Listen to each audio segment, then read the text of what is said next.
문재인 정부에서 부동산 정책을 총괄했던 김수현 전 정책실장이 책을 내놨습니다.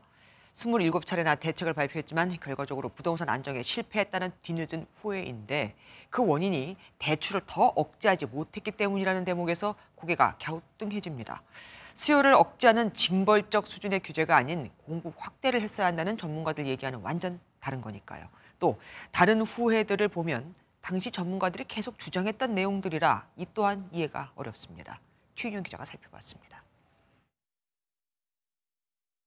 새 정부 출범 기대감으로 집값이 들썩이기 시작했던 2017년 8월 2일.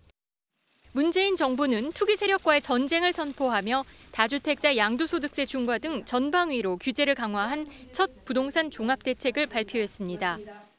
더 이상 투기와 주택시장 불법 행위를 자시하지 않고 발표 다음 날엔 김수현 당시 청와대 사회수석까지 이례적으로 간담회를 열고 부동산 가격이 비정상적이라며 투기꾼과의 싸움에서 물러서지 않겠다고 선언까지 했습니다.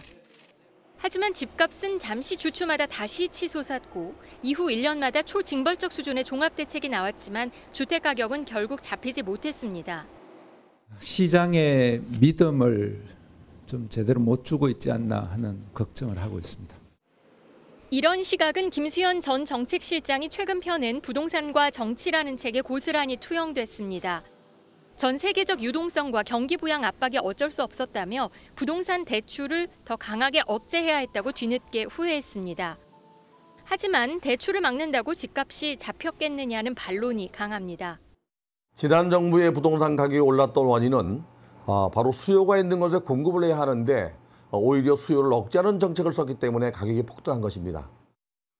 수요를 막는 데 급급했던 부동산 정책 대신 공급 확충을 통해 중장기적인 부동산 시장 안정을 꾀했어야 했다는 지적입니다.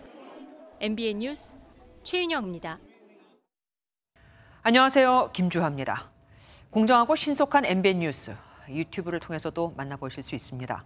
특히 더 많은 뉴스와 라이브를 보고 싶으시다면 오른쪽을 눌러서 구독하시면 됩니다. 어렵지 않죠? 빠르고 정확한 뉴스로 계속 찾아뵙겠습니다. MBN 뉴스를 시청해주신 여러분 고맙습니다.